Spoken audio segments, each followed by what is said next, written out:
กองประชุมแลกเปลี่ยนคำเห็นเกี่ยวกับการดำเนินคดีปกป้องระหว่างสาธารณรัฐประชาธิปไตยประชาชนลาวและราชอาณาจักรไทยกองประชุมได้จัดขึ้นในมื้อนี้27มีนา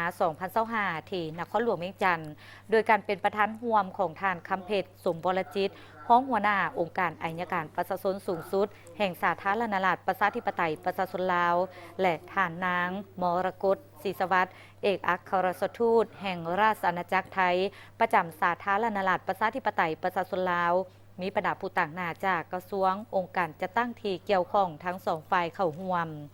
โอกาสนี้ทั้งสองฝ่ายได้แลกเปลี่ยนบทเรียนเกี่ยวกับกฎหมายปกครองการชดเชยการใช้แทนค่าเสียหายการห้องขอความเป็นธรรมการดำเนินคดีปกครองการห้องฟ้องอายุความขั้นตอนการดำเนินคดีแพ่ง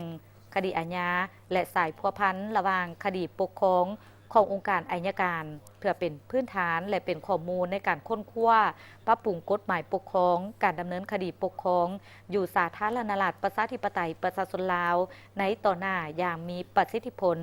และก็เป็นโอกาสอันสำคัญเพื่อให้บรรดาผู้ต่างหน้าองค์การจะตั้งที่เกี่ยวข้องได้ปรึกษาหารือและแลกเปลี่ยนบทเรียนเพื่อเป็นพื้นฐานความรู้และเป็นข้อมูลในการค้นคว้าปรับปรุงการดำเนินคดีปกครองกฎหมายปกครองและการแก้ไขคดี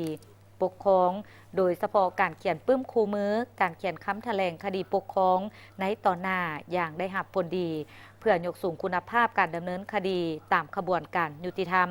และเป็นพื้นฐานให้องค์การตุลาการองค์การปกครองที่เกี่ยวข้องค้นคว้าจะตั้งผันขยายเพิ่มทวีความโปร่งใสถูกต้องเป็นธรรม